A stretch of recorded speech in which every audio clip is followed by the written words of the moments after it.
After pasta and wine in Italy, cheese and croissants in France, it's now time for 3 weeks full of tapas and sangria. Welcome to the big Vuelta preview show of the Domestique Cycling Podcast. I'm joined today by Yves, Bram and Dieter. Long time no see, guys. Good evening. Good evening. Yeah, but just thanks. Good evening. Are you guys looking forward to La Vuelta? Because Yves, last year I remember you said, I'm a bit tired at the end of the season.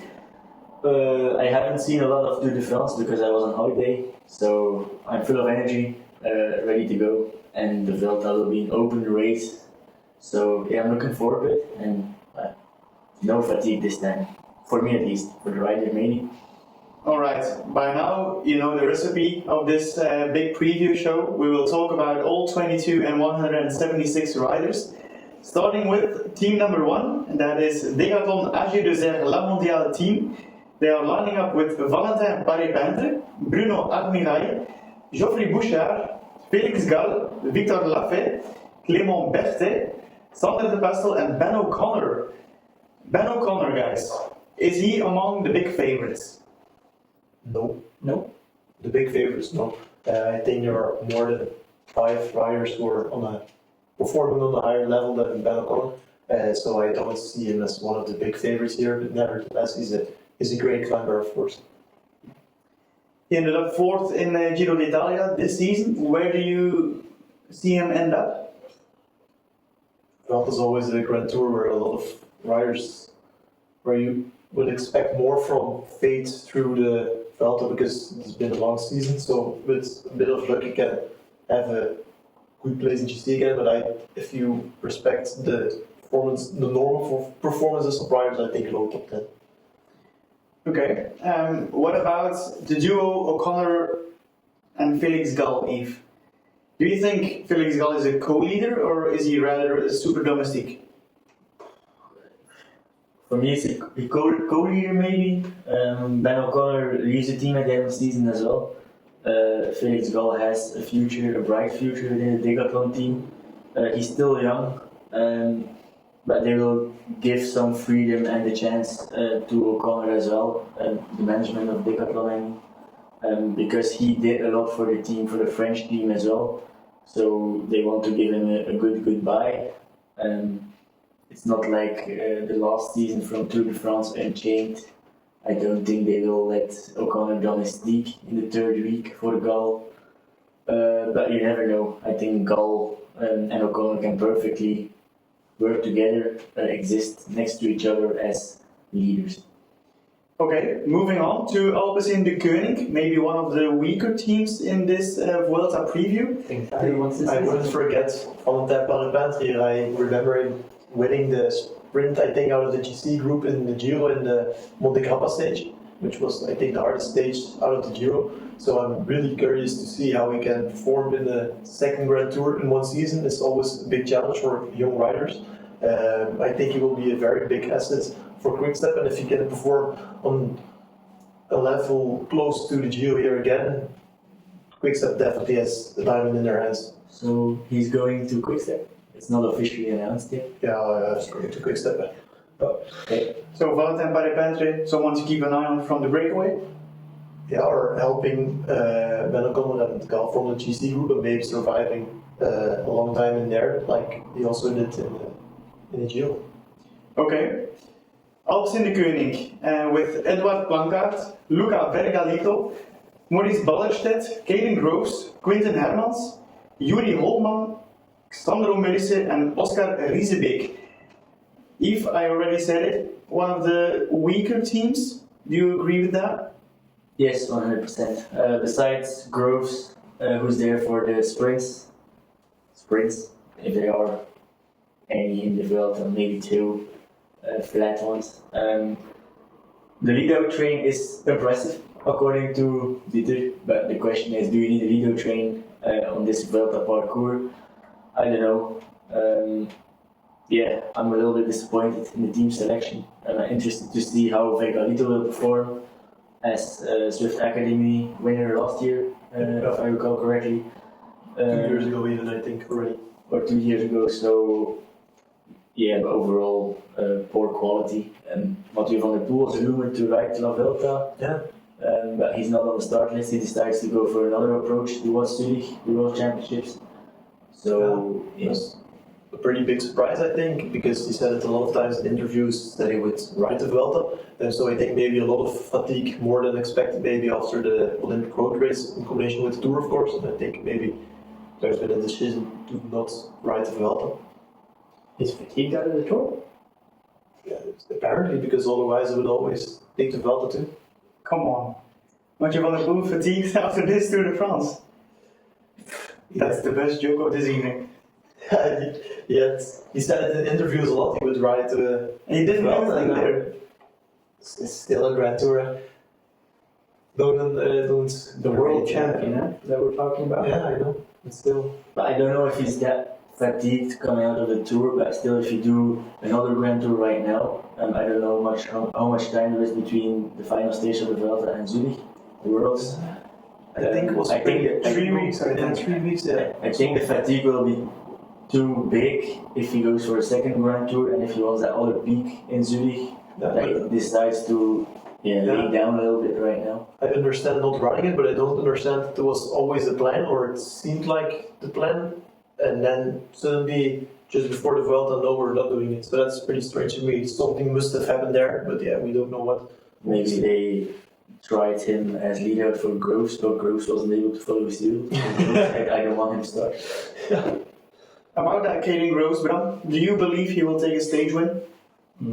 I think he's one of the top 2 or 3 sprinters here, so I mean, well, that's also maybe that there are only. But we need to look at the course as well. Yeah, we only really have one flat stage, and even that is not really flat. So he has a shot, but there's also not that many people who are faster than him. And he can survive a lot of tough terrains. Recall in winning Volta Limburg, which is not a high level race, of course, but a very tough parkour. You need to have a big engine to do that. We saw him survive very tough Grand Tour stages in the past already. So yeah, if he doesn't win a stage here, he has to be very, very disappointed. A disadvantage for the sprinters in this world is because we don't have that many sprinters, is that there won't be a lot of teams to control the flatter stages, so maybe that ruins some opportunities as well. Yeah, true. With you have, I see Dylan van Baarle at Visma's bike already. Like he can work for 5, I think.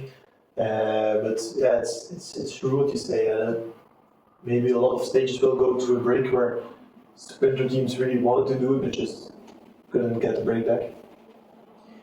Okay, team number 3 is the Arkea B&B Hotels with Elie Gesbert, Thibaut Guernalec, Simon Guglielmi, Laurens Heus, Mathis Lebert, Lucas Ocean, Christian Rodriguez and Michel Ries.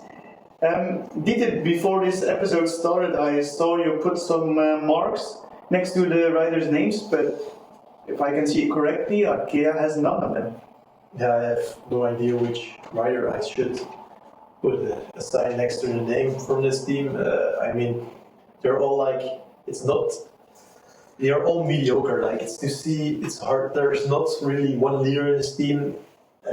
Christian Rodriguez is a really good climber on this day, and nice too, but to see them win a stage here. Christian Rodriguez is aiming for a good overall classification. It was in the press release from the team, and he gets the support of Ries and Laurens Heus in achieving a GC result at the end. That's the best joke I've heard today. And you're only a little less than 10 minutes in, we only had 2 very good jokes. So he's going to have a very rough time in Spain, I think. Someone needs to finish 18th. Okay, there's not much to say about Arkea B&B Hotels, so let's talk about Astana Kazakhstan team.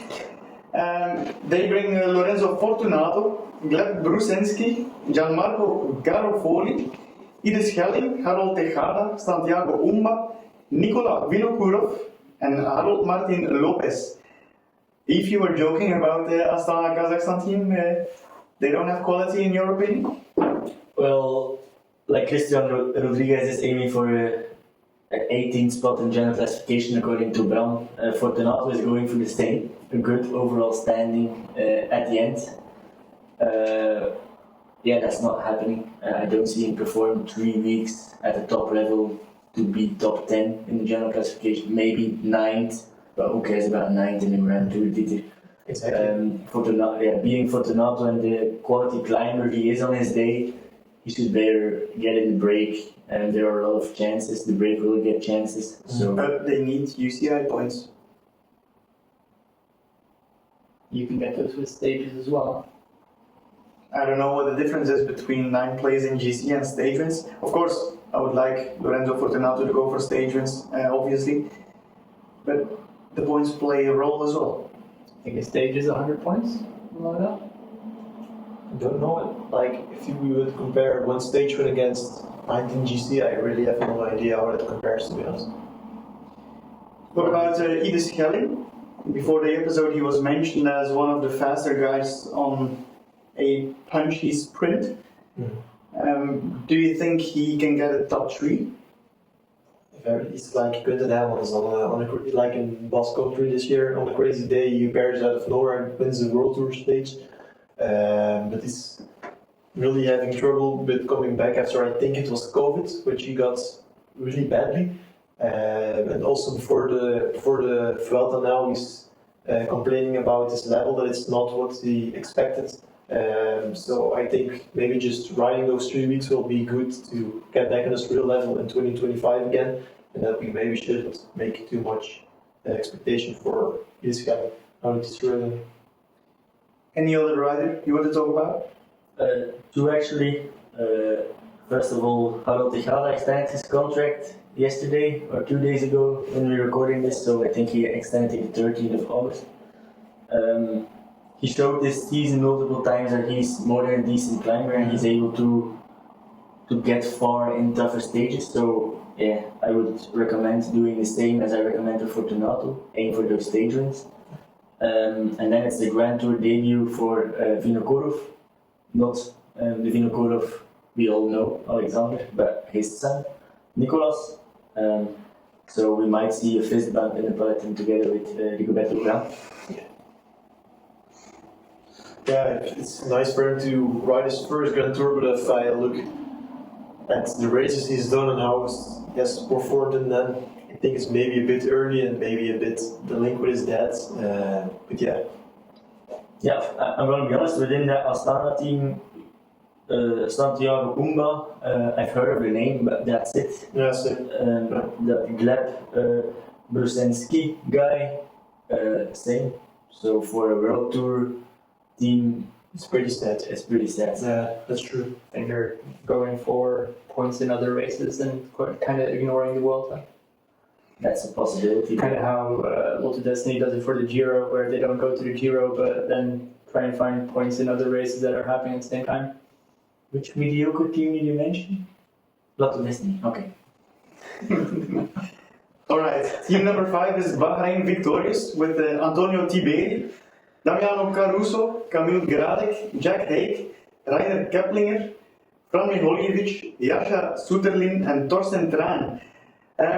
Bram, Antonio Tiberi, what's your opinion about him? I think he has a real shot at GC, but if anyone watched our stars that came out on X by Edo Tropatina, there are no stars, so I disagree with that. I think he has a chance at a really good result. Obviously, he's not going to win it, but I think top 3, top 5 could happen, to be honest. Of course, he's still young, and he's second in GC, second Grand Tour in the season. It's going to be rough. Maybe for the listeners who don't follow us on Twix, on X. Feeling hungry? No, Roglic was main favorite according to a preview writer, followed by Yates and Almeida, then Carapaz, Mas, Landa, and then some youngsters with Kuss and O'Connor and Vlasov as well. So Make sure to follow the account. yes. And if you disagree, comment. Yeah, but I'm sure there will be a lot of those. I get what you say about Tiberi, but I also get the thought process of Erik Tropatina. First of all, he also did, I think it was Swiss after the Giro, like the first 3 stages. First of all, it's a very dumb decision. It takes 1.5 weeks. Dauphiné. He takes 1.5 weeks out of his recovery with eye in the Vuelta. Why would you do that? So that's like you really need those weeks. The Vuelta is shorter after the Giro as you think for a rider. So I really don't understand to get even more fatigue in the legs. And then 2 Grand Tours on a high level for GC for a young rider is really tough. So in combination with that, I understand why people let them go. Why would they do what they did with Tiberi, and they did it last year with Jack Haig as well? Yeah, with Jack Haig last year it was even worse. They overloaded his schedule, but being Bahrain with the team that they have quite a bit of riders. Yeah. I don't understand why they do it for the second consecutive year. Yeah, it's like they top rider within their team. It's like they love torturing riders. I really don't understand it either. Yeah. I've put a mark next to the name of Torsten Tran as well. He won a stage at Tour de Suisse, I think this year. And I think he's also the guy who beat cancer. Yeah. Correct. Do we see him as a major breakaway threat? He's quite an enigma for me. One day he can perform really well, like in Tour de Suisse, he won that stage, but outside of that, he barely did anything this year, I think. So it's like he can appear on one day and be really strong and win a mountain stage, and then do nothing the rest of the Vuelta. In my opinion, I really don't know what to think of him. I think it really depends on the team's plan with Antonio Tiberi and how that's going. If Tiberi's having a good GC until like end of first week or second week even, then I don't think Train will get many chances. If the GC for Tiberi fails, we'll see a lot more chance for Train. Otherwise, he's just gonna have to work. So, and I see also Jack Haig there. How long was it ago? 4 years that he finished third in the Vuelta, where Gino Maynard was so strong, and now I think barely anyone has expectation for him in the Grand Tour. It went downwards really quickly there. I have the feeling like yes. Yeah, it was also the only time he finished inside the top 10 in the Grand Tour. 2021 it was. 2021. So yeah, he got 31st in this year's Tour de France. So Yeah. I don't have major expectations of Jack Haig, to be honest.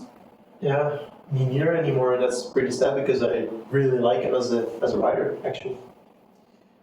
Let's move on to Red Bull Bora Hansgrohe, maybe the team of one of the biggest stars in this Vuelta, with Roger Adria, Giovanni Aliotti, Nico Dens, Patrick Kamper, Florian Lipovic, Dani Felipe Martinez, Primoz Roglic and Alexander Vlasov.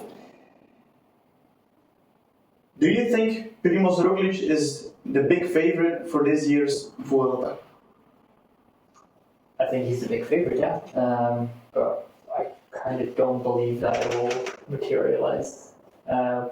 Having a broken back, a broken vertebrae, and then being off the bike for 2 or 3 weeks, then coming back to the Vuelta, I think the first week is going to be hell. And there's a stage with 3 km, 13%.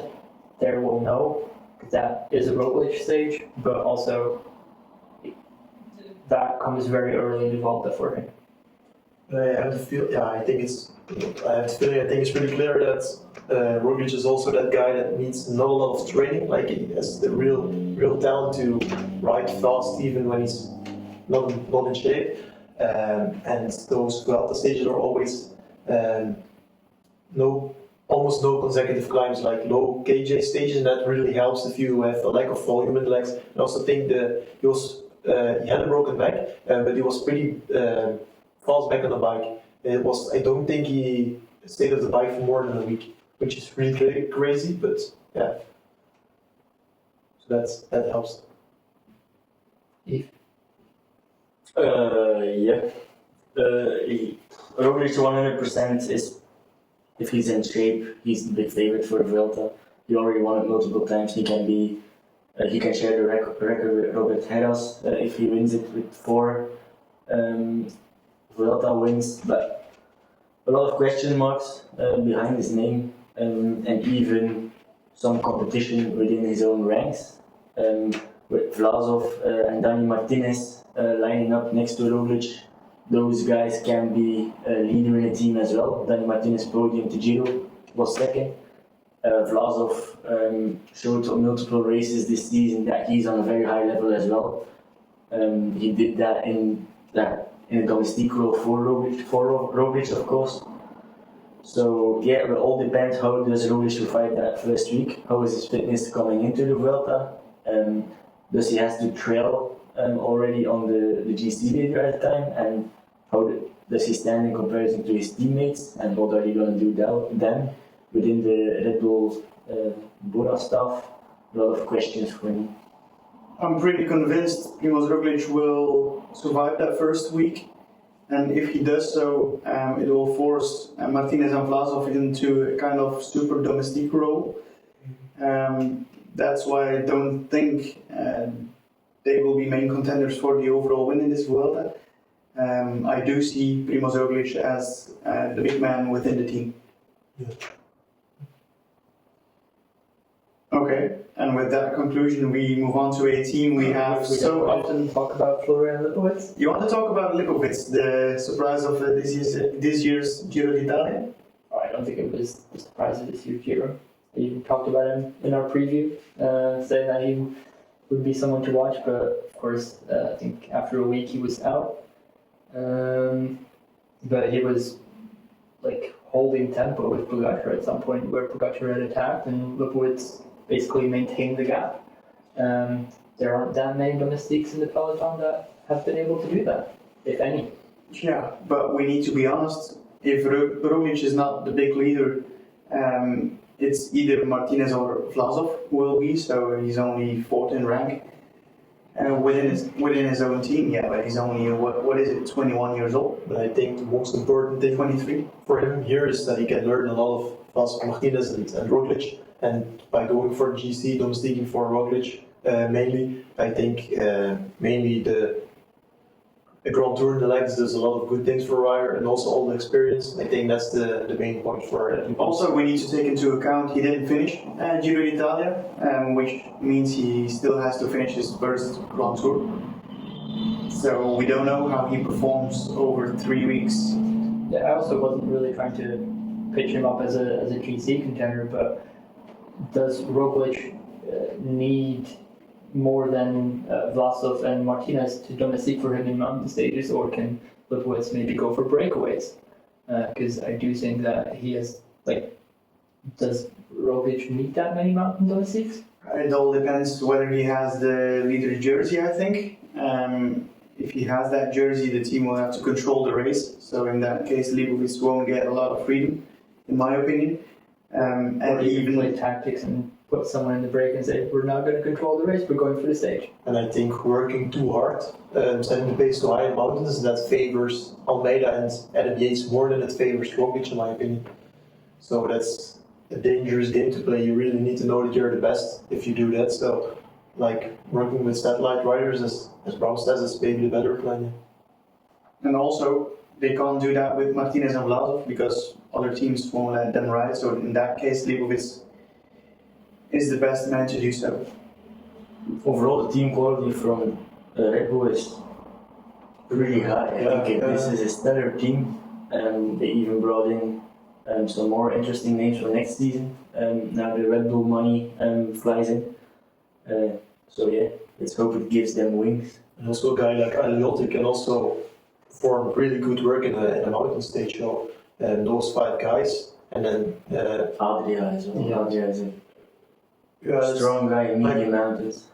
Yeah, not Aliotti level, but also strong, and then Gamper and Dance for the flat. So this is a really good balanced GC team. Yeah, I agree.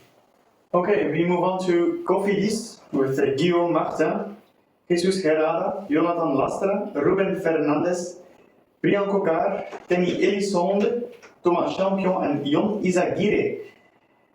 Bram, you're the lucky one. In the past, we've underestimated the team that often. Do you see any opportunities for this Cofidis team? You're going to have to be more specific. Opportunities for what? Stage wins? No. Success? GC top 5 with Guillaume Martin. No.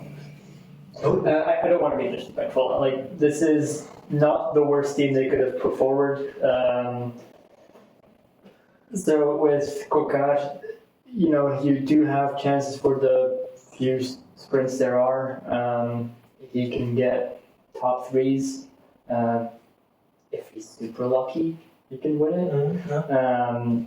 So, he's never the best outright. But with these rather tough sprint stages, weird stuff happens all the time. And as for their breakaway riders,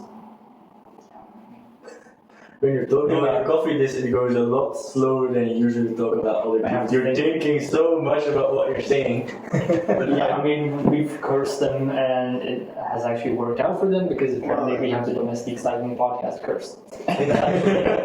Jesus Herrada won a stage last year. Yeah, I don't know. I just want to say I don't know how Jesus Herrada does it, but every year he's being underrated, and every year he seems to win a stage in Vuelta. A stage like I've talked about it with Eritro Putina, stage 6 is perfect for Herrada, like stage with medium mountains and then not too hard climb at the end, so that he still has a sprint, like last year, where Ineos played out those dreadful tactics with Ghana on the front for Giro Thomas. And then also don't forget that Jonis Aguirre won a stage in the Tour like last year, I think it was.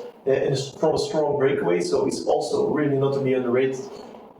So I don't think this team is super trash. But those bikes are too heavy, so isn't it surprising that Guillaume Martin is at the start of this Vuelta after the criticism he got on his own team and leaving the team?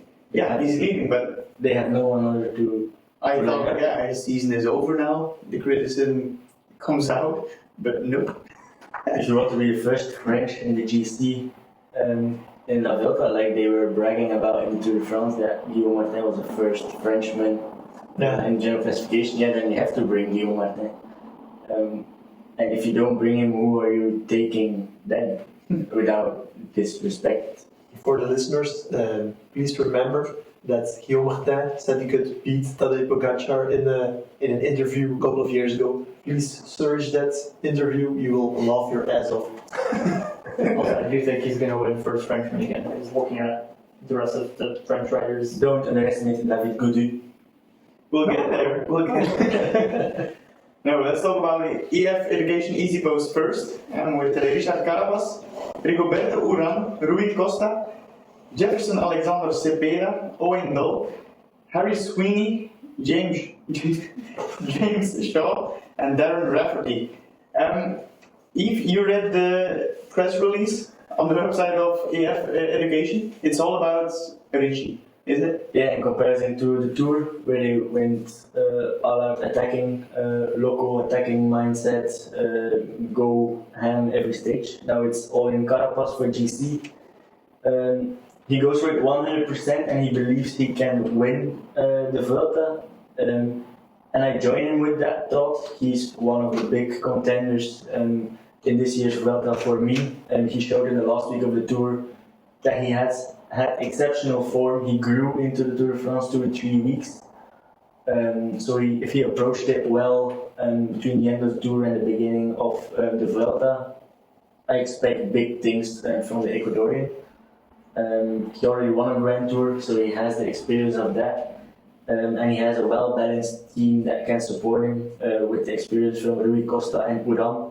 The last Grand Tour from Urán, I think he retires at the end of this season. I think so as well. And then you have Cepeda as well, so it's a strong, balanced team. They can shift to an attacking style of racing as well. If it doesn't work out with Carapaz, Cepeda proved in breakaways he's always close, or he can be close. Was it him at the Giro with Thibaut Pinot? Yeah. He was in that decisive break as well. But yeah, Carapaz is one of the main favorites for the overall win for me. I really like Carapaz because he can, I know no rider that can dig as deep as him. I've seen him go so all out, it's crazy. But the last 3 years, the climbing level has increased a lot, and in those 3 years, it's not showed the numbers that can match the Grand Tour winning form. So I'm not too sure that Carapaz can win this unless there goes a lot wrong with other GC riders. Yeah, but we need to be really honest. see it. Pogacar isn't here. Vingegaard isn't here. Yeah, but Adam Yates, Almeida, Roglic, Landa, that's also really, really high numbers. That's In my opinion, Carapaz has a place in that list. Yeah, but those 4 riders push numbers that Carapaz has never pushed. So, yeah, now he's winning it, of course, now I've said that. Good thing he could rest during the Olympics. Actually, yes, that's good for this Vuelta. What about Rui Costa? With this Vuelta starting in Portugal? He's done a lot of work, ridden the Tour, and trying to peak for the Olympics. So to now find that form again in Vuelta is going to be tough, but I think Costa is able to do it. He's like an old tough guy, so never rule Costa out. It's like, yeah, a slew of Vos in the final of a stage. He doesn't pull, and then suddenly he has the best sprint out of the group. Yeah, I also really like to see Darren Rafferty here. Can do very good domestique work for Carapaz and learn a lot for the future, I think. Alright, after Guillaume Martin, it's time for the next Frenchman in this French competition. Groupama FDJ with David Gaudu, Sven-Erik Byström, Kevin Genietz, Lorenzo Germani, Stefan Koen, Quentin Paché, Rémi Rocha, and Ruben Thompson. Gaudu and GC ambitions. Does that fit within the same sentence? No. What did Gaudu perform this season? To be honest, he has been pretty anonymous to me. I remember we laughed with him 2 years ago in the early days of Domestique, or was it last year even, that he was possibly a Tour de France top 5 contender back then. But Then last year he did that Paris and followed Pogacar and Vingegaard. after that it was done. After that, I think he blew himself up in Paris. But I remember a Col de la Loze stage where Gal won, which was like one of the toughest stages in the Grand Tour the last 5 years or something, and he did a really good performance there, if I recall correctly. So I have this feeling he's still got it in him, but it just needs to all go perfectly to have it to come out. Is that an issue with confidence then, or He's also had a lot of trouble, I think, sickness on the wrong moments, etc.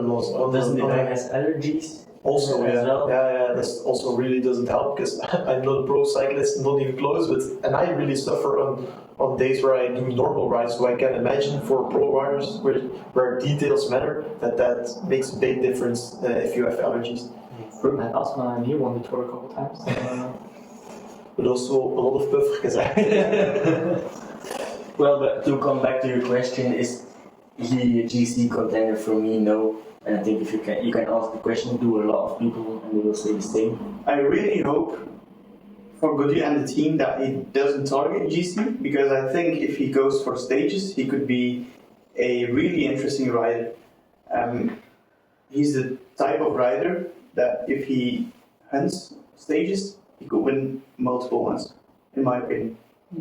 He needs to climb better than this year's Tour de France, where a 82 kilo rider climbed better than. That was pretty sad to see if you know how good Gaudu has been on certain days in his career. I also really hope to see him get back on that, but I don't have the feeling it's going to happen this year. But I hope that with a perfect preparation, it's going to finally happen again next year. It's kind of his last chance of the season to kind of save the season, because otherwise it's been pretty rubbish. Yeah, world champion. Just a very small chance to Lombardia maybe, but That's for all of you. Dieter, Stefan Koen, are you surprised to see him here? but he's one side yes, the other side no, because he's a guy who can handle the same amount of volume and also seems to need it. And time trial in Zurich is 2 weeks after the Vuelta, I think, so enough time to get that super compensation. So I really think it's with the eye on that. But the Europeans, time trial, pan flat, Yeah, that's only, I think, a couple of days after the end of La Vuelta. Yeah, maybe that he steps out earlier. Then, if I was Koen, I would also have a lot of trouble to plan out what I would write in those last 2-3 months of the year. I really have no idea. I don't know if I would do the same or something else. I probably would have done something else, but I also understand the choice of the Vuelta. It's tough to manage for a rider like him. Anyone else who wants to talk about Groupama FDG? Enthusiast. Ineos Grenadiers with Tejmen Arendsman, Kim Hajduk, Jonathan Narvaez, Brandon Rivera, Oscar Rodriguez, Laurens de Plus, Joshua Tarling and Carlos Rodriguez.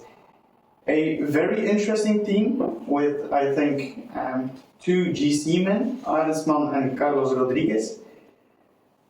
Which one of the two is the strongest? Carlos.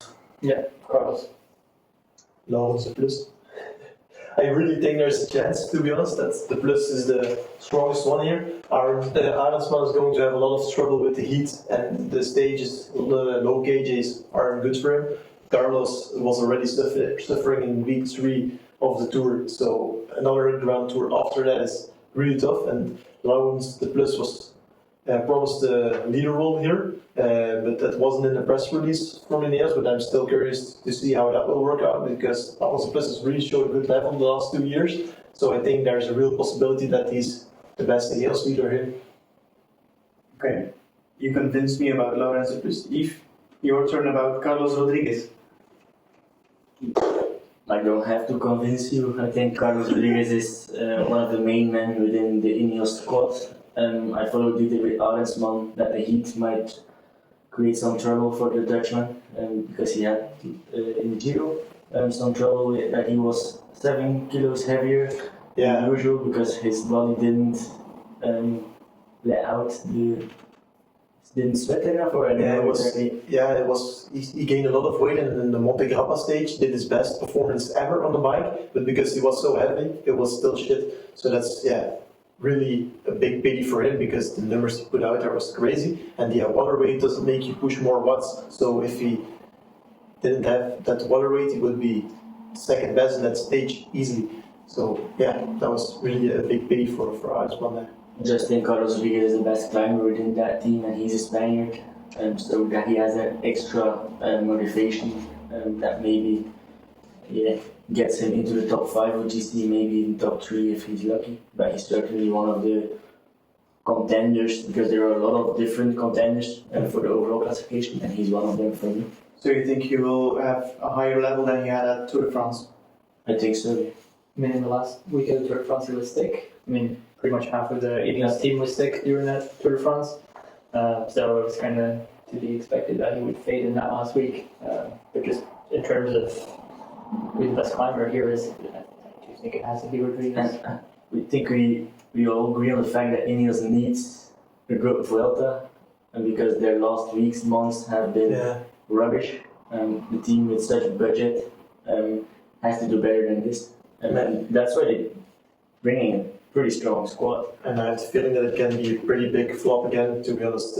All the riders have a big cross next to their name, because they have a disadvantage in this Grand Tour, which I already just explained. But I think one of the main things for Ineos in this Grand Tour will be that Joshua Tarling will take the red jersey in stage 1. So I don't know if that makes their Grand Tour succeed, but that's definitely something. It does something that they can regularly the jersey, but being Ineos with the history they have, I don't think they can be happy with it. No, that's true. It needs to be more. They're bringing in Narvaez as well. I don't know how much he has left in the tank after quite a long and tough season already. Exactly. But the guy has the quality to do some strong breaks again and to win stages. But I don't know how much is left. He was fifth in San Sebastian, so. Yeah, maybe the first week Vuelta, then he's gonna fade at one point. I also have the feeling that he's going to fade. I mean, I think for Tarling, stage 1 and 21 are he's the big favorite for both of them, the TTs. If you look at his general TT level, you really only have Kuhn and Van Aert who can challenge him, I think. I was really lucky was saying something I see why he can challenge him as well if they keep on performing like this in individual time trials. Yeah, but these are pan flat. Yeah, I know, but So Harling needs to. Riders like McNulty and Vine can do a podium but not challenge Darling and yeah, Van Aert. normally not. Yeah, he's the main favorite for the time trials. Question is, will he be staying until the very end of this I really think so, because that will do really a lot of good things for his career. Like, he's also trying to be a classics rider, and the first Grand Tour, if a rider does a Grand Tour, the next season he always has a big step up in the classic season, if nothing bad happens, obviously. But I think if he rides the whole Grand Tour, the whole Vuelta, that's really going to help him for the classic season It next makes year. his engine bigger and it gives him super compensation for the Worlds individual time trial Also, 2 weeks after the Vuelta, so I think it benefits him to go to the end, and he's going to suffer in a couple of stages, but he shows he can climb pretty strong as well. After the knee injury, he broke his knee in Roubaix, and 1.5 months later in Dauphiné was climbing really good, so crazy talent. And it's not lying either, so yeah. What about Brandon Rivera? And there's been a lot of laughing about the guy, but he's really showing a very good level this year. Yeah, he kind of surprised me this year. Like, he's actually riding at a strong level for breakaways. Yeah, that's true. Like, you And can't even laugh at DTs. him, but He's like only 60 kilos, and I don't see and he can which- sprint. Yeah, also. And Why are you laughing? He's the new Tadej Pogacar. where was it? TT? Where it was a pan flat TT almost. It was. And he did the top 10 there. Burgos, Burgos was, yeah. 5th place. 5th place, yeah, for 60 kilograms. You beat Damon Adelsman. But is he performing that strong, or is his team just underperforming as hell? And is that why we're talking about Rivera being? But also in comparison to other teams, he's performing also. He got 4th place at Tour de Suisse. He won a stage in Tour of Austria. He got 5th in that TT in Burgos. And the UAE Tour is yeah, it's also not, it's not super bad. Jebel Hafid, UAE Tour, 8th place. That's back in February. But it just shows the same compared to the rest of the field. Yeah, you don't see it. the simple Veda of this Grand Tour. Wins no, that's in the Vulcan. Okay, Intermarché 1T with Arne Marit, Kobe Goossens, Louis Meintjes, Tom Paco, Simone Petilli, Lorenzo Rota, Rein Taramé and Vito Braat. Let's talk about Arne Marit. And did you have kind of a funny story? Yeah, if no idea why Arne Marit is here. If you look at the parkour, I don't get it. I really don't get it. And what happened in Heusden? Yeah, there's like Arne Marit needs a lot, very much, has the need to have a more big engine. I'm having trouble coming out of my words here. And we were talking about that, and then we saw he was dropped in Heusden at 3.5 minutes. So yeah, that's not really good with the eye on the Vuelta here. Heusden is a crit. That's the world champs of the current races in Belgium. It's called like that. And that was yesterday, like 4 days before the start of La Vuelta. He got dropped there and ended up in 88th place. Yeah. Still, we don't know how. Yeah, did he go all out? Yeah, I saw that he said it was because of a tough training week, but the training week was 21 hours or something. Like in the Grand Tour, you have like 35 hours in a week, and then there's only one stage where I think he can mix up in the sprint field. Yeah, and he also has trouble with positioning, so he has the power to win Grand Tour stages, but there's a lot of boxes that need to be ticked before he's able to do that. Because in that one Giro where we had him on the podcast, his power in every sprinter was really crazy. But he needs to position, and he needs to wear better, and he needs to have a bigger engine. So in that aspect, if he could ride this Vuelta until the end, maybe that does good for his engine, but otherwise I don't see why he's here. I have to be honest, I didn't see him improve this season. I expected a lot from him after last year's Vuelta where he showed he had power, but yeah, his timing and positioning was bad. This season I haven't seen. Yeah. I'm also waiting for that. That final step. Like he wants to be next to Tyson. Hasn't been good enough. Like he has 2 second places this season, one at the Catalunya and one in Valenciana. For a sprinter, that's not enough. He also broke his ankle. That's a side note, but I don't think it was Giro, right? Or it was before for I didn't see Together with Yates, so that obviously doesn't make stuff much easier. But I think even outside of that, he would have still had a lot of trouble this year. Jeez. Yves, talk us through the plans of the rest of the team. Aiming for stage wins. It's pretty simple. And of course, South African Louis Meintjes. He's gonna defend his 15th place in GC like he always does. It's gonna be a battle for 18th. Who was it again? For Cristiano Rodriguez with Cristiano Rodriguez. And Fortunato. But still, Meintjes is Meintjes. He just sticks to the GC group as long as he can. And then he ends up 10th, 11th, 12th, something like that. The benefit for Intermarché is that Meintjes doesn't need a squad in support, so he's just a team on his own for that GC fight, and the rest can try things. Kobo Olsen's Pitili was close to a Giro stage win last year. That was a ridiculous That was with Koratek, his duo. Name again. It was a really good. Konichev. was it Paris that one? And Paris won it, but there was That was Koratek also guy as well. Vacek. But not the Vacek. Karel Vacek. Yes. It was a good youth rider. He was close there, so he wants to get that Grand Tour stage win now. Horses could really win a stage, to be honest. He's a really good rider. Has had a lot of trouble with injuries and has ridden the Tour, but has he finished it? It was a lot of trouble this year. He has finished it okay. Maybe that does good for him to get back and get that volume back in the legs. And if everything goes well, he can really win a stage, because if he's in form, his lap was really, really good. I think back in February, like, was it this year or last year? Yeah. Last year. Yeah. The Spanish races. Okay, it's time for the defending champion. Team Visma leads a bike with Sepp Kuss, Wout van Aert, Robert Geesink, Steven Kruijswijk, Eduardo Affini, Attila Valter, Dylan van Baarle and Kian Uiterbroeks. Bram, Sepp Kuss, do you think he's able to defend his title?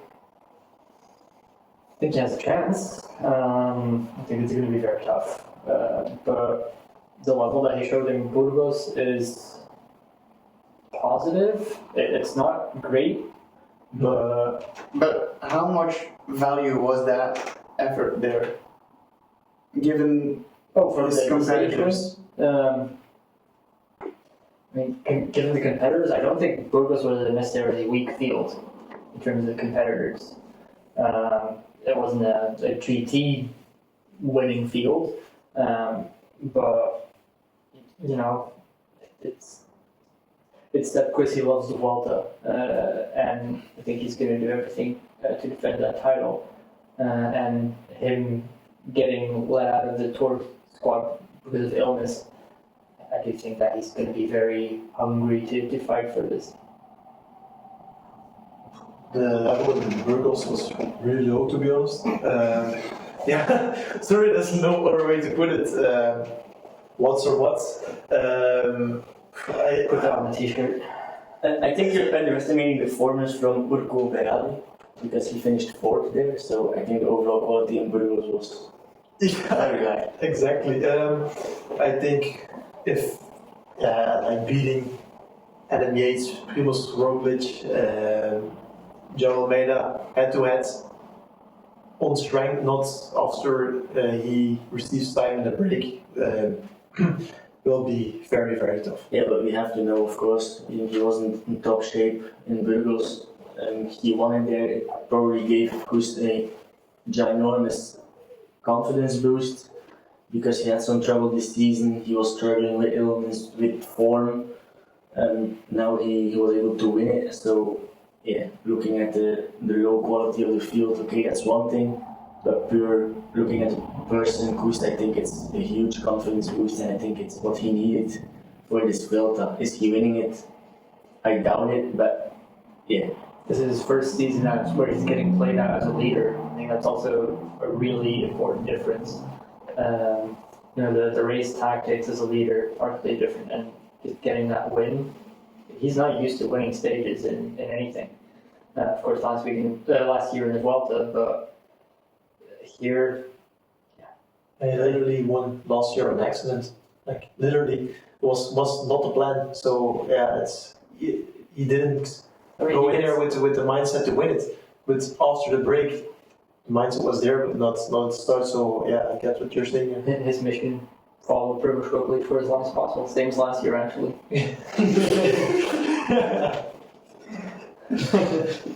What about Kian Uiterbroeks?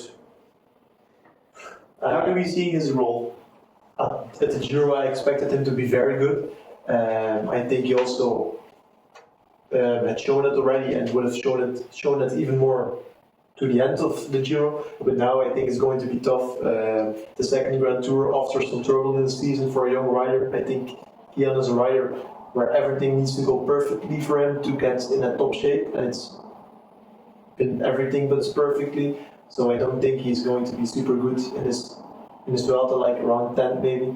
Domestiquing a bit for Kuss. And the team is protecting him as well in the press release, and they said Kuss is the leader, and then it's the team not really 100% in support of the American, but like some free roles. They're not really talking about Uiterbroeks. That's not necessarily a bad thing. No, I don't think as well. And they said even, I think it was Nierman who mentioned it, if Kuss is leading in the red jersey, then Kian is going to domestique for Kuss. So I think that free role and the keeping off the pressure from the Belgian, because he's still young, is a good thing. And but I think that Kuss going into the red jersey is going to be difficult because we're starting off with that TT where he's going to lose time. So other GC riders like Adam Yates or Primoz Roglic are going to be ahead of him. So the weight of the race in the first weeks or even 2 weeks is not going to be on Visma. So you're not going to need a Kian Uiterbroeks to really go in domestique for Sepp Kuss. Wout van Aert is trying something new this season. It's the first time he will do 2 Grand Tours in one season. What effect will that have on him, Dieter? He's also one of those riders who handles volume like no other. I think he'll be good throughout the whole Vuelta, and that he'll be very good in Zurich. But I think is the most important plan with this Vuelta, I think. yeah, and in first agents, the team management mentioned 4 or 5 real chances to get that win. More. Yeah, probably even more, but those 2 time trials are a target. Are we exaggerating when saying it would be a shame if he doesn't win multiple stages? I think he needs to win at least one. Yeah, for the confidence, that's really needed. Yeah. I mean, his bubble at the Olympics was really impressive to me after coming out of the tour and the injuries before that. So I think if he can build onto that form and then towards the Worlds, honestly, at least one stage, potentially. One win might give him the boost he needs. Yeah, that's usually how things go in Grand Tours. You win your first and then suddenly you're on a streak. Alright, Little Trek is lining up with Giulio Ciccone, Tao Gegenhardt, Patrick Conrad, Sam Omen, Matthias Skjelmose, Matthias Vacek, Otto Vergaarde and Carlos Verona. Some interesting names here. Ciccone, Gegenhardt and Skjelmose. Maybe start with the last one. Skjelmose, he really targeted this Vuelta. Do you see him as a GC rider? Because I still don't have the feeling he's one of the big GC contenders. For the team, he's the main GC man. Yeah, he is. But do you see him that way? I certainly want to give him the benefit of the doubt. And yeah, it's his first time he's going for GC in a Grand Tour. If he gets the chance to go with us. And that's one tour he tried, but failed completely. But I want to see him go for it, and if it doesn't work out in the first week and a half, then he can shift his focus to stages. I don't think he has to hold on to a low top 10. He's a quality rider that doesn't have to try that. But yeah, he has the experience next to him with Geinhardt, Ciccone. I hope he does well in GC actually. He wants to be a GC rider, so let's hope he can chase that dream. If I could advise Schiamo's something, it would be to really stop with the GC Grand Tour focus. He's so good in one-day races and for hunting stages, focus on that. And don't focus on GC, that's really not what he does best. He has a lot to win still in the one-day races, focus on that. And scratch the Grand Tour GC. I think the best for him is low top 10 and more. I really don't see that happening, so I would just scratch it. Yeah, I agree, but you have to put yourself into his shoes. If he can try to go for a GC, he can climb well, he can perform well over a long period of time, then I would do the same. I would try and go for that GC as well. If it doesn't work, then it doesn't work. He's still young. It's going to be a learning lesson for him. If he's completely fading into the third week in this year's Vuelta, then he knows, alright, I have maybe I have to focus on 1 day, so 1 week stage races and 1 day races. But go for it, I would say, and I encourage him to do it this Vuelta. I think going for stages would also make him super compensate for that World Champs in Zurich, and going for GC, I think it will be completely empty in week 3, and Zurich will also don't work out. So I think that's pity, because on a crazy day, I give him a chance in Zurich if he's in top shape here. But at one point you have to try to go for GC, and this Vuelta has the amount of climbing that he wants. Together with the low amount of kilojoules that you have to put in. So it suits him, and together with the competition that he has, it's a strong field, but it's not, the top guys aren't present. So maybe he has some trouble in Zurich then where he has a shot as well, but I hope he surprises me in a positive way. Let's face it, in Zurich you have Pogacar who says, I want to win this race, and when do you see Pogacar not winning a race when he says that he wants to win it? When he crashes the flats, a lot can happen it's still a bike race of 270 kilometers where a lot can happen. So, Okay, then you have Evenepoel. Yeah, I think Evenepoel is better in Zurich as Pogacar, to be honest. Is Schiamo's gonna beat those two in a... A lot can happen. That's World Champs, that's Costa, Kwiatkowski won. Who would have predicted that before? And a lot of crazy things can happen in those races with nations. So. I do want to say that Schiamo has the right to go for a GC here, and also that he should be a GC rider going forward. Maybe a lot will, of course, depend on how his third week is going to be, because as I think in that tour that he kind of failed out was third week. Or even second week it was winning, I think.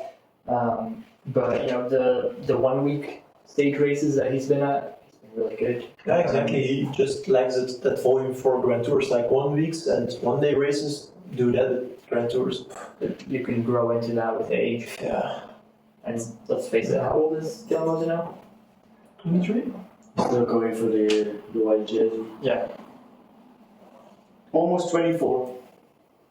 Still built a lot of volume into that. Yeah, but I think it's a pity that he really has to focus on that, and because he's going to be focusing on that, he's going to be missing out shots at 1 day races, where he has a much bigger shot, and he has still a lot to win because he hasn't won any major 1 day races. So I would focus on that if I was him.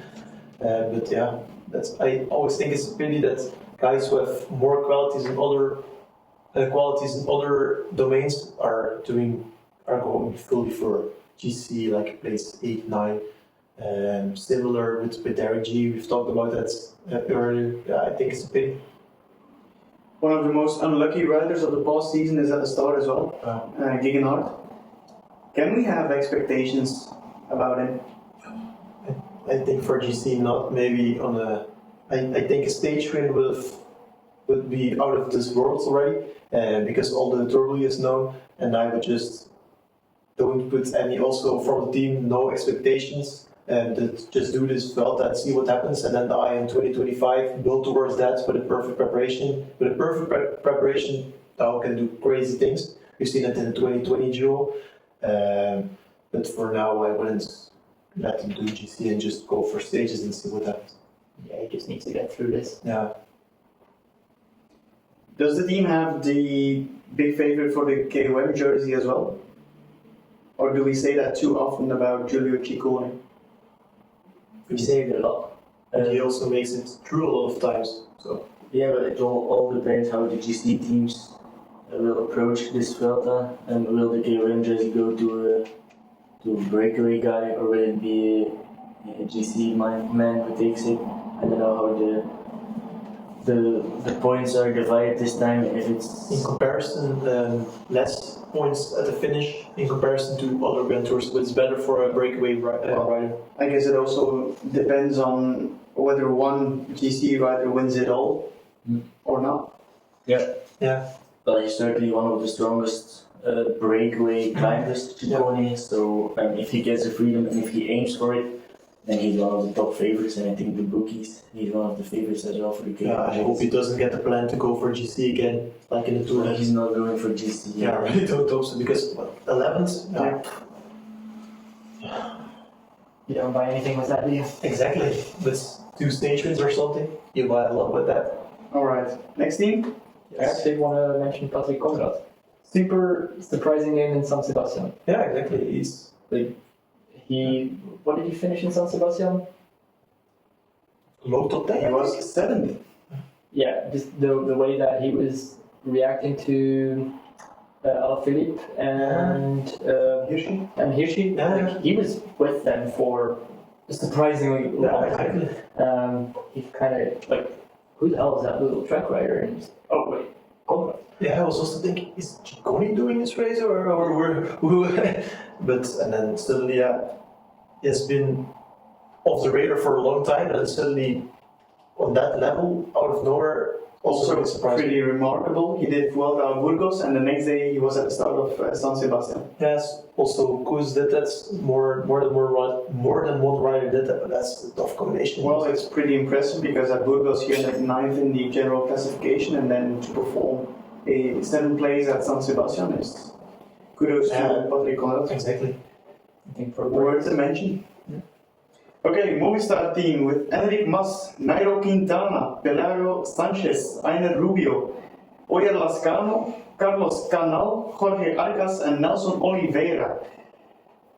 A lot of riders to talk about. Maybe let's start with Enric Mas. I think La Vuelta is one of his favorite races. He was, I think I can say that shit at Tour de France. Training camp for the Vuelta as always. I really believe he's able to finish on the podium. Yeah. Do you agree with that? If I could choose one rider to win it, it would be Enric Mas. Everybody would love that, I think.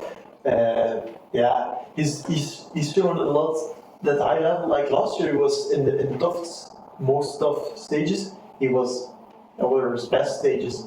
I would really love to see Mas do really well. And this year will be very tough too. Well, at first it was weird to see him going for breakaways at Tour de France, but actually he's kind of attractive breakaway rider as well.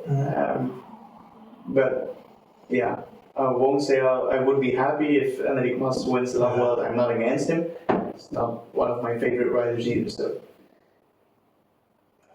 I would love to see that. Nairo Quintana.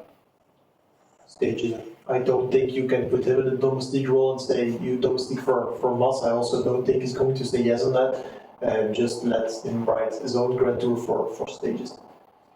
Dieter, before this episode you were furious. Do you remember why? No.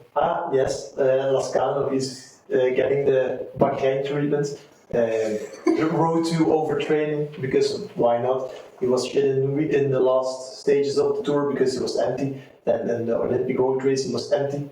What do? We send him to another Grand Tour, and that's going to work out perfectly, of course. That's Just still increases volume. I really have. I get a bit angry seeing things like this. Also, like Stay calm. with Bahrain doing that, Movistar doing that. I really hope he can turn it over and be good in the Vuelta. Maybe go for a stage with him. I really doubt it. I don't think this is good for Moscow. If you've become a small fan of Pelayo Sanchez this season, I had him in my Giro manager. This is joined the Giro. Yeah. I had him in my Giro manager. On stage. But I removed him out of my squad the day before I started the Giro. I don't know why, so I didn't benefit from the points. But yeah, I'm a big fan. He's a pretty versatile rider. He can climb very good, and he has a punch at the finish as well. It's his first season in World Tour ranks. He came from Burgos, the Burgos team, Biachi. So yeah, it's the Vuelta to Spain. He's Spaniard, so I hope to see him in some breaks, and he can be close to a stage win. In general, Movistar brings quite an attractive team. Yeah. With Mas, with Quintana, with Rubio, and then you have Nelson Oliveira, who can finish on the podium in time trials due to the lack of other very strong time trials at the start. So he can get top 3, top 5, surely. Didn't he ride the Olympics track, or was it his brother? That was his brother, I think. time trial. He did. I No think time it's trial, but not 7th place. Is Nelson also related to Rui and Ivo? Or is it maybe a cousin or something? No, Because I don't think so. Rui and Ivo are the brothers, and then Yeah. Nelson. Nelson has nothing to do with them, I think. Okay. But yeah, he can finish top 5, maybe top 3 in the time trials. So Yeah, he's been a really time trialist. Yeah. He's never mentioned, but he always top 10s on the big time trial days. So yeah, it's the big goal for the Movistar team to perform in the Vuelta, and they are bringing a well-balanced team to. So don't forget, Einer Ruyer was very good in the last week of the Giro, performing well in the last week also always says a lot. So yeah, it's not for his own GC here, but he can Domestique on a really high level here, and maybe also go for stages. Soudal Quickstep with Mikel Landa, William Junior Lesef, Casper Pedersen, Casper Asgreen, Mattia Cataneo, Mauri van Zeeland, Louis Vervaeren and James Knox. Bram, it's no Remco Evenepoel, but there's Mikel Landa. The next best thing. He was really strong at Tour de France. Maybe one of his best performances ever in the Grand Tour. I'm not saying he didn't do better in the past, but he seems to be in the shape of his life. Yeah, the tour was at a super high level this year for them to finish 5th. I mean, super impressive. Also, after domestiquing, I think he's one of the favorites for this Vuelta. I think this is also just a really strong team that they're bringing. I don't remember who said it before the episode, but someone said, I wouldn't be surprised if Landa wins this Vuelta. Dave, what do you think about that? I'm a huge believer in Landismo. I love the guy. It's lovely to see how he, within his new team, he refound himself into a domestique role for Remco, but his own performance has stepped up massively as well. I don't know, I have no insight in his power numbers. It's easily better than he ever did. Now he gets his own chance in his home country.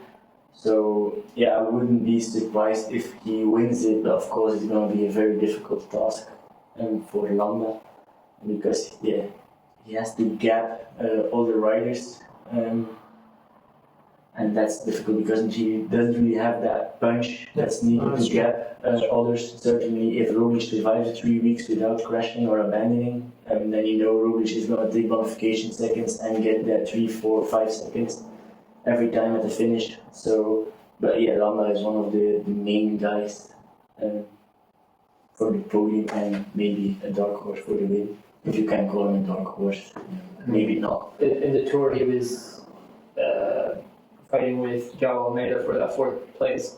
João Almeida is being called one of the favourites to win. Yeah, exactly. And Yates as well. I think if you compare that to Tour, Landa was maybe the better one. I really think Landa's being underrated here, as you say. Exactly. What about William Junior de Sepp? First Grand Tour for him. Interesting rider. He's for the shorter climbs. I wouldn't expect too much, but just interesting for his evolution as a rider. Gain some experience. Exactly. Bigger engine. It's very good. But I think there's one thing I want to say is that I think it's a pity. I would have loved to see Gil Gelders instead of Kasper Asgreen here.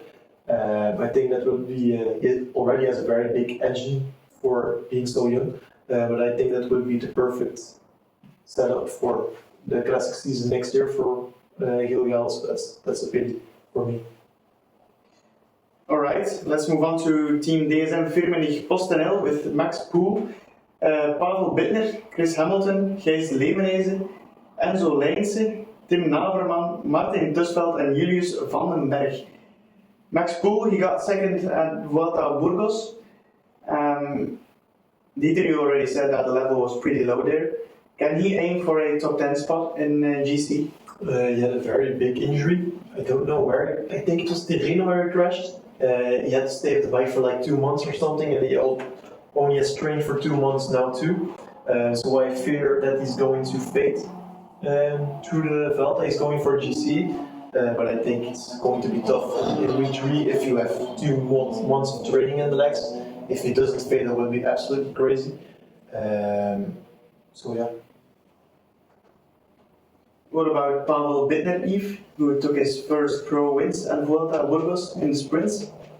Well, we already talked about the low quality of the sprint field in this Vuelta, and there aren't a lot of chances, but Bittner is a sprinter, a fast guy who can survive a more hillier terrain. So yeah, he can top 3 and maybe snatch a Grand Tour stage win. Certainly he has the good form going into the Vuelta. So yeah.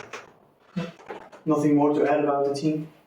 To be honest, yeah, Gijs Leemenese in that Giro 2 years ago it was, I think, was super strong there. We haven't seen him on that level since, which is a pity. In my opinion, I would really love to see him back at that level.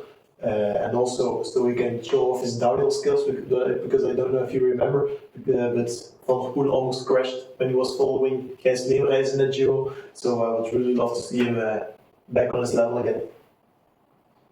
Alright, it's time for Team Jaiko Alula with Mauro Schmidt, Alessandro De Marchi, Felix Engelhardt, Filippo Zana, Willy Hagos Berry, Eddie Dunbar, Callum Scottson and Chris Harper. I don't know what to think about this team. There's not really a GC favorite in there. There are some nice breakaway riders, not really a sprinter, unless I'm mistaken. No, that's true. I think Engelhardt is going to maybe throw himself for the sprints. That's not going to be for good. Was it you, Dieter, who was a big fan of Mauro Schmidt? Yeah. He's one of those guys who like trains a week and then is in shape. One of those crazy talents. I really missed him at the Olympics. That anticipation group will be perfectly for him because that's what he does so well, always anticipating. He could go for stage win. Engelhardt, Zana, Berre, Dunbar, Scottson and Harper. I all see them winning a stage in a certain scenario. So I think it's really really interesting team for chasing stages, and I really hope Dunbar isn't going to go for GC this Grand Tour. It's not okay. The team is fully dedicated to stage wins. Yeah, that's smart because with the preparation he had, that wouldn't be smart idea. They mentioned it in the press release that it's just going for stage wins. Yeah, that's a really good team for that. UAE Team Emirates with Marc Soler, João Almeida, Adam Yates, Isaac Del Toro, Pavel Sivakov, Filippo Baroncini, Jay Vine and Brandon McNulty. What that? I think it's easy to say Potato in English. This is the strongest team at La Vuelta. Yeah, by far. Yeah. That team, is insane. And there were even some doubts that Ayuso would line up at the Vuelta, or the race director of the Vuelta wanted him to join. So imagine, Ayuso instead of Baroncini, for example. That quality of that team, every Grand Tour they start, it's mind-blowing who they are able to line up. Isaac Del Toro, his Grand Tour debut, had a pretty strong start of this season. Yeah, very strong. Winning. I love the guy, but he's 20 years old, 19 years old. I think he's as old as me, 2003. I think. In November he will be 21. He's still very young. It's a perfect moment for his Grand Tour debut, in my opinion, to make that engine bigger, like I already said multiple times. I don't think we have to put too much pressure on such a young guy, and he has to grow into the race. He has the benefit that he can ride into the shadow of an Almeida or an Yates, the two leaders of the team. He can domestique there and do some other things, and he will not get freedom, I assume, within this team. Let's do a round of the table. Who will be the strongest of the two? Adam Yates or João Almeida? Yates. Almeida. Yates. Almeida. Margin. That's 2-2. Why Yates? Just better than Almeida. The best numbers literally the best numbers of Adam Yates are just significantly higher than the best numbers of Almeida. And I don't know. But there's the heat as well. Yeah, but Adam Yates can handle that. Tour last year was super hot and he finished on the podium. Yes, I know that. But Why Almeida? the guy never gives up. He can keep on pushing those pedals. That's true. And if he's dropped, he's able to maintain the high pace that he has, and he just overtakes all of the other riders. Like to the Swiss earlier this year, that was basically a head-to-head fight with Yates. What Almeida showed there, I remember I was chatting with Hannes about it. It was just insane, the amount of work at the front he was doing, and he just kept on going a whole climb long. It's Being trained by Javier Sola. I don't know if I pronounce the name right, but that helps him a lot.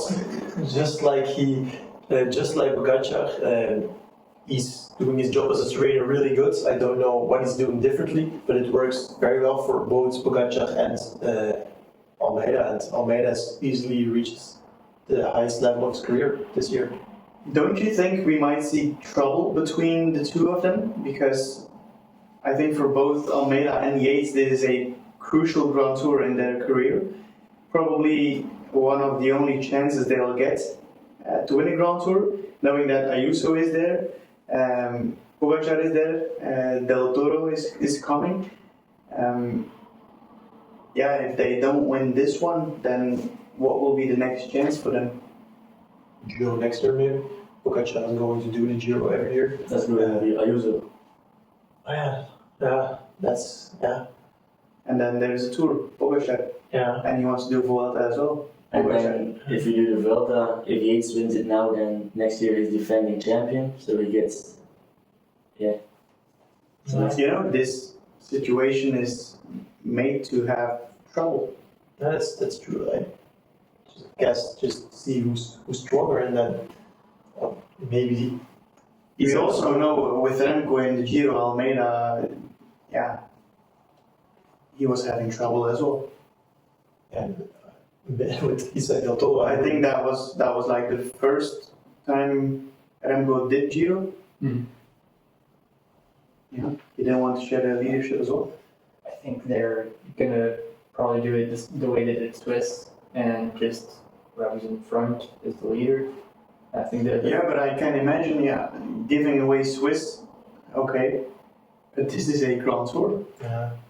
This can change your career. Yeah, but they raced against each other in Swiss. Like, they were, okay, Yates attacked, Almeida chased. Like, of course, he can't drag anyone with him to Yates if Yates attacks, but like they did race each other. Yeah, like, it wasn't that Almeida was just pulling in front of him from the moment that Yates attacked, he stopped. Like, no, he chased and they were fighting for the win until the end. I could see the same thing happening here. Who is the better of the two on really steep gradients? Yates, I think. And who's the better when there are less kilojoules in the legs? Almeida. I think Almeida's also a slightly better TT. Lawyered. Yeah, it's gonna be basic, that's for sure. Dieter, I can imagine you want to talk about this whole team. So, who's going first? I would want to talk about McNulty for a moment here. He was promised a leader role here. I don't see that happening anymore. It was a ridiculous plan at first place. But that's a pity for McNulty personally. Now it's just Domestique. Yeah, I don't know if you have any thoughts on that, other than what I said. The question is, will they have the whole team full of domestiques, or will they target stage wins? Because if they target the stages, they could win like Everything. yeah, it's scary, but Yeah.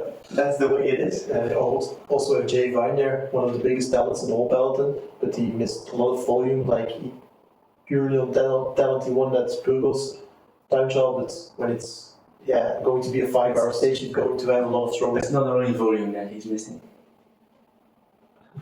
Bike handling quality is missing. Yeah, big time. Yeah, that's true. I mean, he's also coming back from serious injuries. Yeah, very serious.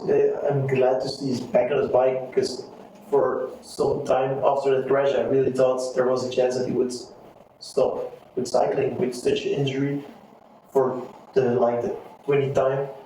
Yeah. Sivakov, super domestique. Don't think you can call it super if we saw what he did at the tour. It was pretty mediocre. Yeah, but at San Sebastian was really good, so maybe he can get that level to the Vuelta. For the France training camp. Yeah. A la Mas. Yeah, and we know Marc Soler is quite an interesting person. So let's imagine there are some struggles between Almeida and Yates. Whose side is Soler? On whose side is Soler? I want Netflix at this Vuelta. Yeah. Probably, In the bus like that. probably just on his own. Yeah. Which side? He's gonna break away. He doesn't care. The first rider to Well, reach to him. There's The toe and all the rest. There's a big difference between Soler and Pogacar is lined up. Then it's a model teammate. Yeah. Pogacar isn't there. So I'm interested to see Marc Soler in this Vuelta, Yeah. to be honest. And also, which is pretty interesting, I think, for the moment, Isaac Del Toro was doing the same career path as Pogacar was doing his last under 23 year and first pro year, winning L'Avenir last year, and now winning directly on World Tour level. If he wants to follow that, gets the podium this Vuelta. So that's an interesting one for Del Toro. I don't know if you guys saw the post on X from him today, but it was a simple meme with a bull and just, I don't know how you call it in English, but he's ready to go. It was very funny to see. So let's pray Del Toro doesn't get in a situation that he has to choose between Yates or Almeida, or maybe he can do a Kuss, go in the break, stage 3 or 4, get Just that win the thing. get that red jersey, and what then? Because that's the team. Exactly the same can happen as last year with Lisbon. There are 3, 4, 5 strong guys. Yeah. The first one who's gone is leader. Absolutely.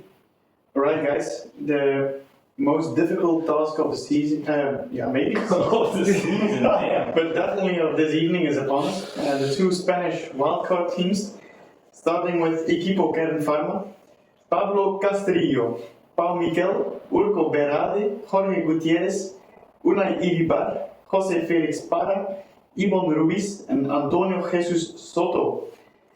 That is always a loss. Thank you. Bram, I said you were going to be the Equipo Can Pharma expert, so what can you tell about this team? Not much, to be honest. I'll help you a little. In the press release on the website, they said they were targeting a GC result as high as possible with Pablo Castrillo and Urco Berade. And then they've got a sprinter as well with Paul Miguel. But obviously, for these kind of teams, the most important thing is Publicity. The question is, can Berardi battle with Christian Rodriguez for the 18th in GC? No, not even that. But to be honest, He finished top 10 in Burgos. that's true. Yeah. He finished 4th in Burgos, high quality field. You say Remember what I said about the level there? Yeah. But to be honest, Pablo Castillo, that's a really good rider. Like, if on a really good day, it could be really good from the breakaway stage. I remember Classica Gaan, he was 12th or something, I think, there, but he did a really strong race there, and that was a really tough race. So who knows, on a crazy day for Equipo Canfana, close to stage win maybe with Pablo Castillo. I think we can move on to Euskaltel with the perfect pronunciation from Hannes. Alright, here we go.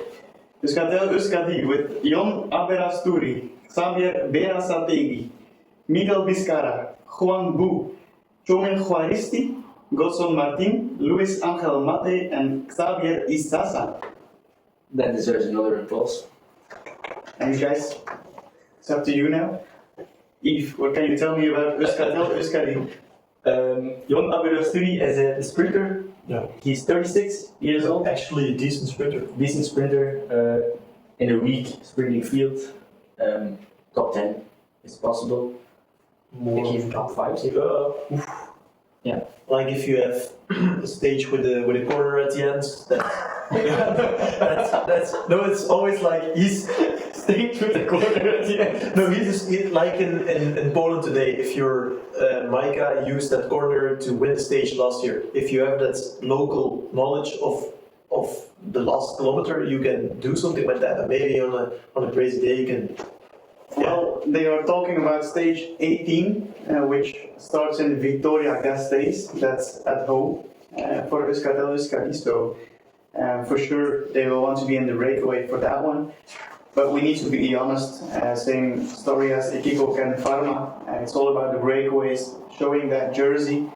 And for Luis Angel Mate, it's his final season, so it's the last Grand Tour of his career. I remember last year he was planting trees for every kilometer he got to the breakaway. Yeah, he was at the front. I don't know if he's doing it again this year. Respect for that. Absolutely. Alright, the penultimate team is Israel Premier Tech with Matthew Riccitello, Dylan Teuns, George Bennett, Marco Frigo, Michael Woods, Nadav Reisberg, Riley Sheehan, and Corbin Strong. I'm gonna ask you a question immediately. I know you're a huge fan, believer of Matthew Riccitello. So I'm gonna ask you, what do you expect from him in this squad? The team said he was going to be protected for GC, but they said the same thing about Michael Woods and I think George Bennett. So I don't know if I need to take that seriously. If Riccitello wants to explore himself as a GC rider, I don't think he will end up pretty high in GC.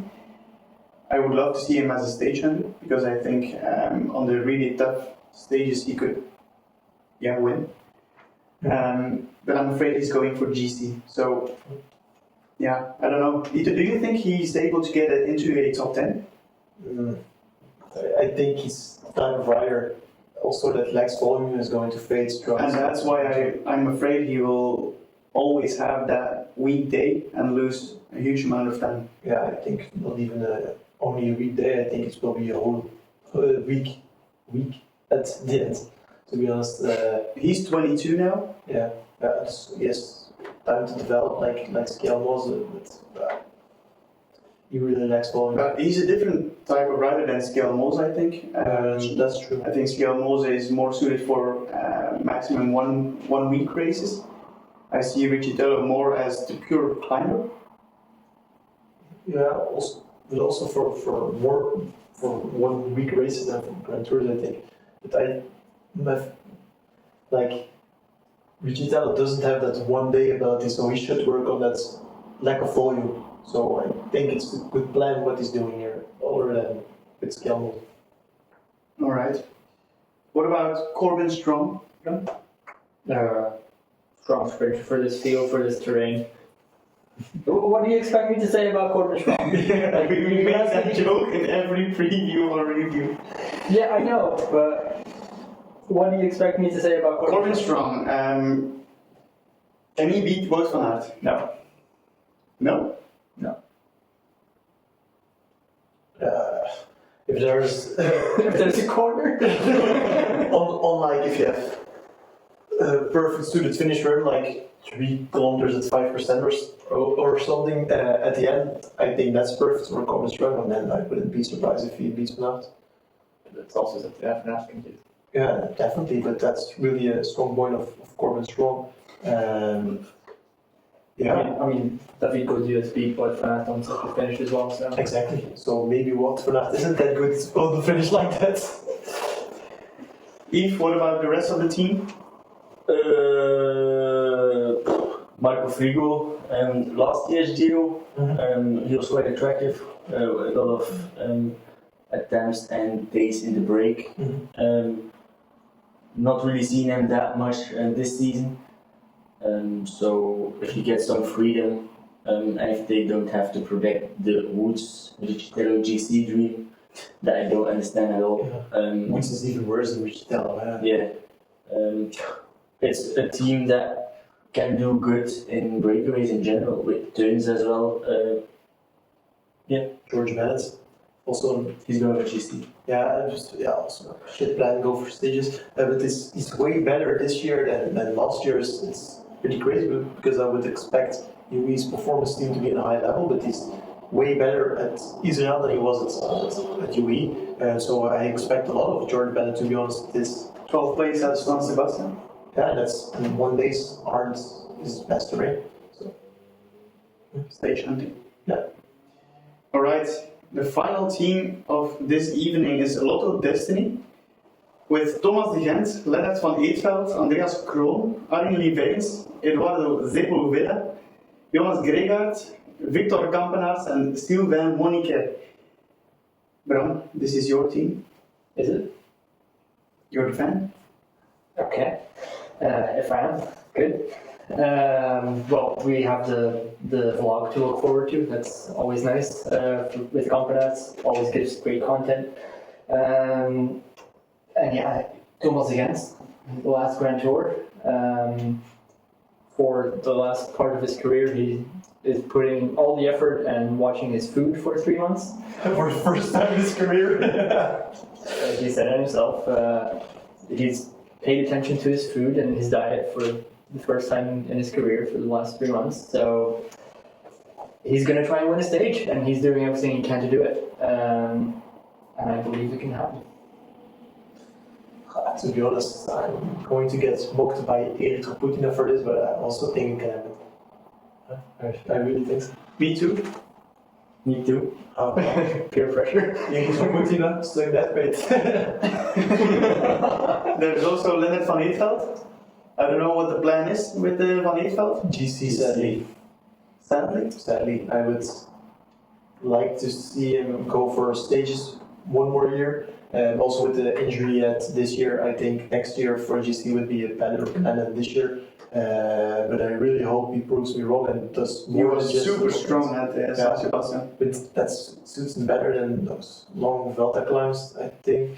But I think like low top 10 is the best he can do. But I hope because I love not finished out because so I hope he does top 5. Does he have a better chance than Richtello? Yes. Okay. Victor Campenaerts, Tour de France stage winner. Now he wants to complete the trilogy, and he can do it. That's 2 stages for Lotto Destiny already.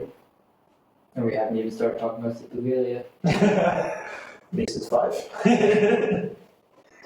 Yves? Yves checked out. He's home. He's going home. Podcast over for Yves. He can't be neutral about Lotto Destiny. He's having a hard time. Actually, Jonas Krigo, he is new to the team, but he's not really shown much this year. Last year he had a very impressive Bahini, but you know, Yeah, with the Com jersey, I think. but this year with Lotto Destiny, I haven't really seen him that much. He was- You guys know that? No He was major strong results. in a breakaway recently. I don't know which race. Hannes is going to tell me. The Arctic Race of Norway. I was really in the stage that Kort won in the GC leaders jersey. Gregaard was called on the final climb there. It was really strong. Yeah, I was kind of expecting a little bit more from his sure. transfer. Showed really good stuff at UNX, so but so far not Seemed really. like a step down. Yeah. Well, Yeah. yeah. No, Yves, you're out of this podcast. Then we have Andreas Kroon. I think he can also do pretty good stuff. I think, didn't he already won stage at the world? Or am I? He was close to one, I think. But, No, he won last last year. year. Last year, the one that got neutralized in Barcelona. Yeah. Yes. Correct. Alright guys, that leaves us with one more question. Who is going to win this Vuelta? Adam Yates. And it's for Dieter. Richard Carapaz. Michel Carapaz for Yves. Carlos Rodriguez. Carlos Rodriguez for Bram. And I'm going to join Yves with Richard Carapaz. That's it for today's episode of the Domestique Cycling Podcast. Thank you for listening and tuning in. And don't forget to hit the like and subscribe button. And we will see you back soon. Bye-bye. Bye.